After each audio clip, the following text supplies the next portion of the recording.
Sir sir ನಮಸ್ಕಾರ sir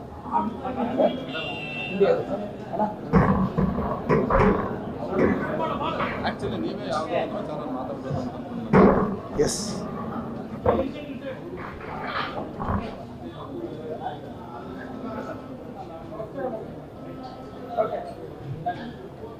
ಕರ್ನಾಟಕದ ವಿಧಾನ ಪರಿಷತ್ತಿನ ಅಪ್ರಬುದ್ಧ ವಿರೋಧ ಪಕ್ಷದ ನಾಯಕರಾದಂಥ ಛಲವಾದಿ ನಾರಾಯಣ ಸ್ವಾಮಿ ಅಣ್ಣವರೇ ನಿನ್ನೆ ಮಾತಾಡ್ತಾರೆ ಸುದೀಪ್ ಸರ್ನ ನಾವು ಟಾರ್ಗೆಟ್ ಮಾಡಿದ್ದೀವಿ ಅಂತ.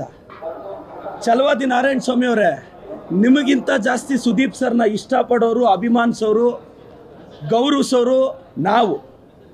ಸುದೀಪ್ ಸರ್ ಅಂದರೆ ನಮಗೆ ಗೌರವ, ನಮ್ಮ ಕನ್ನಡದ ಚಿತ್ರರಂಗದ ಕೀರ್ತಿಯನ್ನು ಪ್ಯಾನ್ ಇಂಡಿಯಾ ಮಟ್ಟಕ್ಕೆ ತಗೊಂಡೋದ ನಟ, ನಾವೆಲ್ಲರೂ ಗೌರವಿಸಬೇಕಾಗಿರೋ ನಟ. ಅಲ್ಲೇನೋ ಕಮ್ಯುನಿಕೇಷನ್ ಪ್ರಾಬ್ಲಮಿಂದ ಬಿಗ್ ಬಾಸಲ್ಲಿ ಸಮಸ್ಯೆ ಆಗಿದೆ, ನಮ್ಮ ಡಿ ಕೆ ಸಾಹೇಬರು ಪರಿಹಾರ ಮಾಡಿದ್ದೀವಿ, ಈಗ ಓಪನ್ ಆಗಿದೆ. ನೀವು ನೋಡಿದ್ರೆ ನಾವು ಟಾರ್ಗೆಟ್ ಮಾಡ್ತೀವಿ ಅಂತೀರಾ. BJP ಅವರು ನೀವು ಲಿಂಗಾಯತರನ್ನ ಟಾರ್ಗೆಟ್ ಮಾಡ್ತಿದ್ದೀರಾ. ಛಲವಾದಿ ನಾರಾಯಣ ಸ್ವಾಮಿ ಅವರೇ, ನೀವೆಲ್ಲೋಗಿದ್ರಿ? ಯಡಿಯೂರಪ್ಪ ಸಾಹೇಬ್ರನ್ನ ಅಧಿಕಾರದಿಂದ ಇಳಿಸೋವಾಗ, ಯತ್ನಾಳ್ ಅವ್ರನ್ನ ಸಸ್ಪೆಂಡ್ ಮಾಡೋವಾಗ ನೀವೆಲ್ಲೋಗಿದ್ರಿ? ಲಿಂಗಾಯತರನ್ನ ತುಳಿತಾ ಇದ್ದೀರಾ BJP ಅವರು, ಹಿಂದುಳಿದವ್ರನ್ನ ತುಳಿತಾ ಇದ್ದೀರಾ BJP ಅವರು, ಅಲ್ಪಸಂಖ್ಯಾತರನ್ನ ತುಳಿತಾ ಇದ್ದೀರಾ BJP ಅವರು. ಎಲ್ಲ ಸಮುದಾಯಗಳನ್ನ ಟಾರ್ಗೆಟ್ ಮಾಡ್ತಿರೋದು BJP ಅವರು. ಸುಮ್ಮನೆ ನಿಮಗೆ ಯಾವುದೋ ಒಂದು ಪೋಸ್ಟ್ ಕೊಟ್ಟು ಹಂಗೆ ಸುಮ್ಮನೆ ಬಿಡ್ತಾ ಇದ್ದಾರೆ. ಬಾಯಿ ತೆಗೆದ್ರೆ ಬಾಯಿಗೆ ಬಂದಿದ್ದು ಮಾತಾಡ್ತೀರಾ. ಅಲ್ಲ ಸರ್, ಸುದೀಪ್ ಸರ್ನಾಗಲಿ ಬಿಗ್ ಬಾಸ್ಗಾಗಲಿ ನಮ್ಮ ಸರ್ಕಾರಕ್ಕೆ ನಮಗೇನು ಸಂಬಂಧ? ಏನೋ ಎನ್ವಿರಾನ್ಮೆಂಟ್ ಕ್ಲಿಯರೆನ್ಸ್ ಇರಲಿಲ್ಲ ಅಂತ ಅವ್ರು ನೋಟಿಸ್ ಕೊಟ್ಟಿದ್ದಾರೆ, ಕ್ರಮ ತೊಗೊಂಡಿದ್ದೀವಿ. ನಾವು ಇವತ್ತೇನಕ್ಕೆ ಓಪನ್ ಮಾಡೋಕ್ಕೆ ಅವಕಾಶ ಕೊಡ್ತಿದ್ವಿ? ನಮ್ಮ ಸರ್ಕಾರದ ಗಮನಕ್ಕೆ ಬಂತು, ಇಮಿಡಿಯೇಟಾಗಿ ಕ್ಲಿಯರೆನ್ಸ್ ಕೊಟ್ವಿ.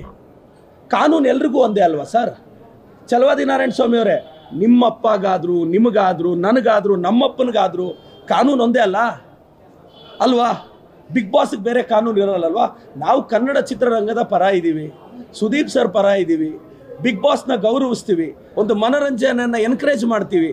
ಸುಮ್ಮನೆ ಬಾಯಿಗೆ ಬಂದಿದ್ದು ಇಶ್ಯೂಸ್ ಎಲ್ಲ ತೊಗೊಂಡು ಮಾತಾಡಬೇಡಿ ಛಲವಾದಿ ನಾರಾಯಣ ಸ್ವಾಮಿ ಅವರೇ ಅನ್ನೋದು ನನ್ನ ಅಭಿಪ್ರಾಯ. ನಾನು ಎಲ್ಲ ಹೀರೋಗಳ ಫ್ಯಾನ್ಸ್ನ ರಿಕ್ವೆಸ್ಟ್ ಮಾಡ್ತೀನಿ, ನೋಡಿ, ಕನ್ನಡ ಚಿತ್ರರಂಗದ ಬಗ್ಗೆ ನಮ್ಗೆ ಅಪಾರವಾದ ಪ್ರೀತಿ ಇದೆ ಸರ್. ನಾನು ಸುದೀಪ್ ಸರ್ನ ತುಂಬ ಇಷ್ಟಪಡೋ ವ್ಯಕ್ತಿ, ನಾನು ಸುದೀಪ್ ಸರ್ ಫ್ಯಾನು. ಅಷ್ಟೇ ಅಲ್ಲ, ನಮ್ಮ ಡಿ ಕೆ ಸರ್ ಎಲ್ಲರೂ ನಾವು ಗೌರವಿಸ್ತೀವಿ. ಸುದೀಪ್ ಸರೇ ನಮ್ಮ ಸರ್ಕಾರಕ್ಕೆ ಧನ್ಯವಾದ ಅರ್ಪಿಸಿದ್ದಾರೆ. ದಯವಿಟ್ಟು ಛಲವಾದಿ ನಾರಾಯಣ ಸ್ವಾಮಿ ಅವರೇ, ರಾಜಕಾರಣದ ಥರ ಮಾಡಿ. ಅವರು ಐಡೆಂಟಿಟಿ ಕ್ರೈಸಿಸಿಂದ ನರಳ್ತಾ ಇದ್ದಾರೆ ಸರ್. ಛಲವಾದಿ ಅವರು ಐಡೆಂಟಿಟಿ ಕ್ರೈಸಿಸಿಂದ ನರಳ್ತಾ ಇದ್ದಾರೆ. ನಮ್ಗೆ ಅದೇ ತುಂಬ ಬೇಸರದ ಸಂಗತಿ.